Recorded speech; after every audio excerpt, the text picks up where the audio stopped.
வணக்கம். என்னுடைய பெயர் நெய்வேலி பாரதிக்குமார். நான் நீரோடை இணையதளம் அறிவித்துள்ள கதைச்சொல்லல் போட்டிக்கான என்னுடைய 3வது கதையை இப்பொழுது உங்களிடம் சொல்லப் போகிறேன். இந்த கதையின் தலைப்பு ஊரில் சிறந்தவர்கள். இந்த ஊரில் சிறந்தவர்கள் என்கின்ற இந்த கதை முழுக்க முழுக்க என்னுடைய கற்பனையே என்று உறுதியளிக்கின்றேன். தையல் மிஷின் எல்லாம் ஒரு ஊசி இருக்கும், பார்த்துருக்கீங்க. அதனுடைய நூல் நுழைக்கின்ற துளை கீழ்பக்கத்தில் இருக்கும். அதே கை ஊசியில் பார்த்தா மேல் பக்கத்தில் இருக்கும். இந்த தையல் மிஷினில் இருக்கிற ஊசி கை ஊசியை பார்த்து கிண்டலா சொல்லிச்சாங்க, ஓட்டைக்காதே ஓட்டைக்காதே, உன்னை விட நான் தான் சிறந்தவன், ஏன்னா நான் புது புது துணியாக தைச்சிட்டு இருக்கேன். அதுக்கு பதிலுக்கு கை ஊசி சொன்னிச்சான், ஓட்டை வாயே ஓட்டை வாயே, உன்னை விட நான் தான் சிறந்தவன், ஏன்னா வறுமையில் வாழக்கூடிய மனிதர்களுடைய கிழிந்த துணிகளை எல்லாம் நான் தைச்சு தரேன், அதனால நான் தான் சிறந்தவன். அப்ப இந்த பெண்களுடைய கூந்தல வைக்கக்கூடிய ஒரு கொண்டை ஊசி இருக்கு, அது என்ன சொன்னிச்சாங்க, கடவுளுக்கும் மனிதனுக்குமான மிகப்பெரிய ஒரு வாக்குவாதம் நடந்ததுக்கு மிக முக்கியமான காரணம் இந்த பெண்களின் கூந்தல் பிரச்சனை தான். அப்படிப்பட்ட கூந்தல்ல இருக்கக்கூடிய நான் தான் ரொம்ப உயர்ந்தவன் அப்படின்னு கொண்டை ஊசி சொன்னிச்சேன். அப்புறம் இந்த கோணி ஊசி இருக்கு இல்லையா, சாக்கெல்லாம் தைக்கிற ஊசி, அது சொன்னிச்சான், தானியங்களை நான் தான் அடைத்து ஒவ்வொரு இடத்துக்கும் கொண்டு போறேன், மனிதர்களுடைய பசியை தீர்க்கிற முக்கியமான பணியில் இருக்கிறதுனால நான் தான் உயர்ந்தவன். காலணிகளை எல்லாம் தைக்கக்கூடிய ஒரு ஊசி இருக்குல்ல, அது என்ன சொல்லிச்சேன், யாரா இருந்தாலும் நடந்துதான் போகணும் எந்த இடத்துக்கும், ஆக அவர்களுக்கு பயன்படக்கூடிய காலணிகளை தைக்கக்கூடிய நான் தான் உயர்ந்தவன் அப்படின்னு சொல்லிச்சேன்.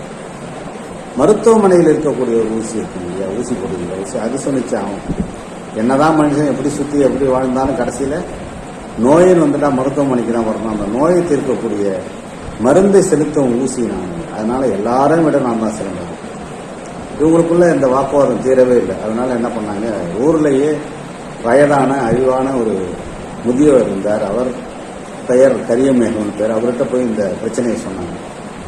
கரியமேகம் எல்லாத்தையும் கேட்டுட்டு அவங்கள பார்த்து ஒரு கேள்வி கேட்டார், இவ்வளவு தூரம் ஒருத்தருக்கு ஒருத்தர் நீங்க சண்டை போட்டுட்டு இருக்கீங்க, ஆனா உங்களுக்குள்ள ஒரு பெரிய ஒற்றுமை ஒன்று இருக்கு, அது என்னன்னு உங்களுக்கு தெரியுமா அப்படின்னு சொல்றாங்க.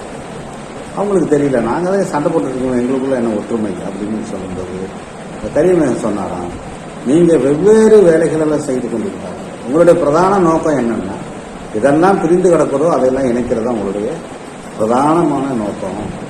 அது பிரிந்த துணியா இருந்தாலும், அருந்த செருப்பா இருந்தாலும், உடல்ல இருக்கிற உயிரா இருந்தாலும் நீங்க அதை எல்லாத்தையும் இணைத்து வைக்கின்ற ஒரு பெரிய பணியை செய்துட்டு இருக்காங்க. இந்த உலகத்துல யாரும் செய்ய முடியாத வேலை இணைக்கிறது, அதை செய்து கொண்டு இருக்கிறீர்கள். ஆனால் மனிதர்களுக்கே உங்களைத்தான் நான் உதாரணமா சொல்லிட்டு இருக்கேன். உங்களுடைய பெயரான ஊசி அப்படிங்கிறதுக்கு என்ன அர்த்தம் உங்களுக்கு தெரியுமா? தெரியலைங்கிறாங்க. ஊசின்னா ஊரில் சிறந்தவர்கள் அப்படின்னு அர்த்தம். அதை சுருக்கி தான் இத்தனை நாள் உங்களை ஊசி அப்படின்னு கூப்பிடுறாங்க. பிரிந்ததெல்லாம் சேர்க்கக்கூடிய மகத்தான பணியில இருக்க நீங்க போய் பிரிவதற்கான பிரச்சனைகளையும் சண்டைகளையும் போட்டுட்டு இருக்கலாமா அப்படின்னு கேட்டோம். ஊசிகளுக்கெல்லாம் ரொம்ப வெக்கமா போயிடுச்சு. ஊசிங்கிற பேர் தனக்கு ஏன் வந்தது அப்படிங்கறது எல்லா ஊசியும் தெரிஞ்ச சந்தோஷத்துல தைன்னு அதுக்கப்புறம் தைக்க ஆரம்பிச்சிருக்கோம்.